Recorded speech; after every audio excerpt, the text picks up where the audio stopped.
The vaccination program was expanded to people between 50 and 70 through state-run vaccination hubs and Commonwealth respiratory clinics. Now, those people can be treated at more than 4,000 GP clinics across the country. In Victoria, people under 50 will be able to get the Pfizer vaccine if they are frontline workers, such as emergency personnel or if they work in the disability sector. It's expected to include about 400,000 people. Australians with disability say they have been overlooked when it comes to the coronavirus vaccine rollout. Today, the Disability Royal Commission is holding a public hearing investigating the government's inoculation program. The Federal Health Department says the vaccination of people with a disability in Phase 1A and 1B remains a priority, but witness Uli Kaplan doesn't agree. Stop arguing with each other, stop fighting, work together and get the vaccine out, because normal people have the right to have the vaccine. We have the right to have the vaccine. But you need to understand that when you're talking to us about this, this is stressful, extraordinarily stressful. From people being scared with needles, to people fairly overwhelmed with information, to people watching news outlets. Just give us the vaccine. Stop saying you're going to do it and just work towards it and do it. The Health Minister Greg Hunt says efforts are being made to vaccinate people in disability care despite previously focusing on aged care residents. Mr Hunt says the government initially focused on the elderly in care as a priority but is now changing tact. Now we're moving to the next phase of our in-reach rollout. So the primary focus has been aged care based on the vulnerability guidance that we've had. And now we're moving to the next area. We should make the point that in a world of zero cases, Australians remain safe, but we have to encourage Australians to be vaccinated. Shadow Minister for the NDIS, Bill Shorten, has told Patricia Karvelis the government is leaving the most vulnerable Australians exposed. There are people in group homes who, by virtue of their conditions and impairment, are exceedingly vulnerable. So this argument somehow that these are the very healthy people with disability and they can afford to wait, this is the government like engineering the plane while it's in the air. They are making it up. They simply have forgotten about people with disabilities. The anxiety is palpable. I visit facilities and what's happening is that they say to me, Bill, for us, COVID's not over. They can't leave their home. They worry about their care workers getting inoculated. I mean, only 1,500 disability workers out of 50,000 plus have got the jab. This government, they're just hopeless at this job. OK, again on the actual risk to people, Greg Hunt says we are at zero community transmission. It's not actually unsafe for people in disability care, right? Well, that's all right for Greg Hunt to say. He's not someone who's veritably locked in their own home, is he?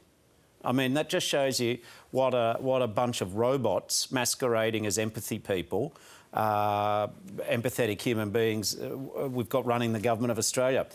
Right now, and I just asked Greg to just think about the people he's talking about rather than his own defence blame mechanism.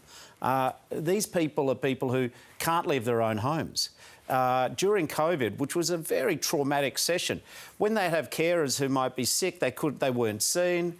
Like, let's just put ourselves in the shoes of the people with disabilities and smarten our act up. If we can do 1,000 athletes, why couldn't this government since February have done 10,000 people with disabilities? Well, the Australian Olympic Committee has made sure that the athletes... Should we make the Australian Olympic Committee in charge of the... Maybe we should put the IOC in charge of the health department. I mean, all jokes aside, this is a serious issue for people with disability and for disability care workers, and it's tremendously stressful. And Mr Hunt just saying, you're not going to get sick, like, what sort of bogus counterfeit empathy is that? Israeli forces have unleashed another barrage of strikes on targets in Gaza City, hours after the nation's Prime Minister warned the attacks would continue at full force. Explosions rang out across the city for 10 minutes. An attack the day before was the deadliest yet, killing 42 Palestinians and flattening 3 buildings. Hamas militants also pressed on, launching rockets towards civilian areas in Israel. One rocket hit a synagogue, but no injuries have been reported. Let's take a look back at the violence that's unfolded over the past week.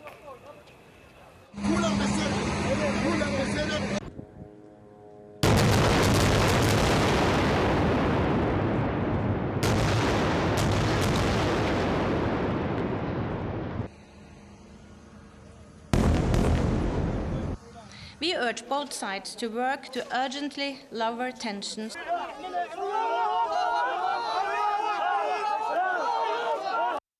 That building is where Al Jazeera's offices are. There we are, another strike on that tower. And the tower has come down. This is Al Jazeera. Oh my God.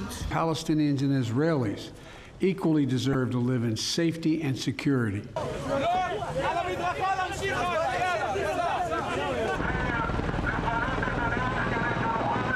The most urgent and pressing task at this moment is to cease fire and stop violence.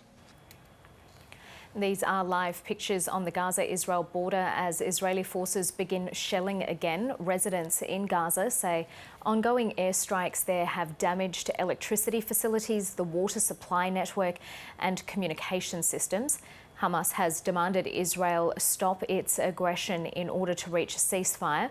But as we've heard, the Israeli Prime Minister Benjamin Netanyahu has signalled the conflict will continue. The ABC's Middle East correspondent Tom Joyner is on the border and we'll hear from him live next hour. Well, still to come on ABC News this evening, we'll speak to one woman trapped in India and the red tape she struggled with to get her family out.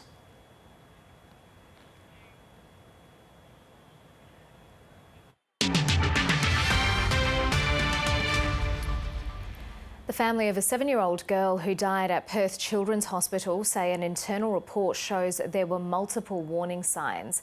Aishwarya Aswath died from an infection related to strep A last month after waiting 2 hours to see a doctor.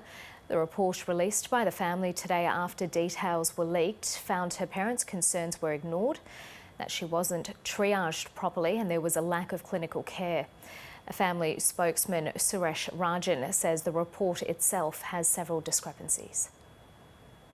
At various times, it doesn't actually identify what time she went into resus. It just simply says that soon after one of the observations, which was at about 7:15, 7:30, she was taken into resus. Well, no, she was taken into resus closer to 9 o'clock. So that's our contention, that's a concern.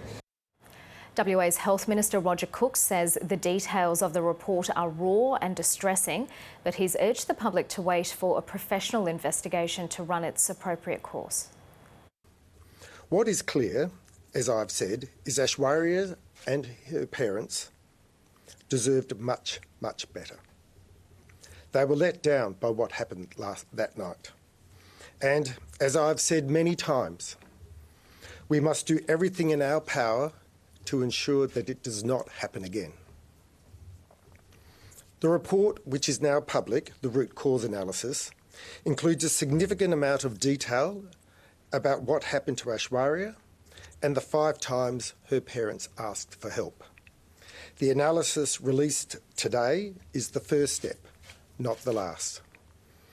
There will be a detailed independent review, which the report recommended, and it will involve the Australian Safety and Quality Commission in Healthcare and, of course, Aishwarya's family.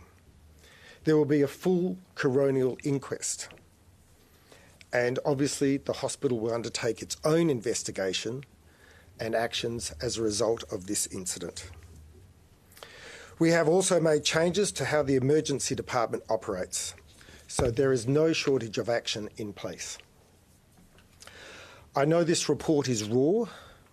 It is incredibly distressing. It is unbearably hard to read, and it raises more questions than answers. But can I please urge a level of caution as the next stage of the inquiries into Aishwarya's death takes place? Public hearings have begun at the Royal Commission into Melbourne.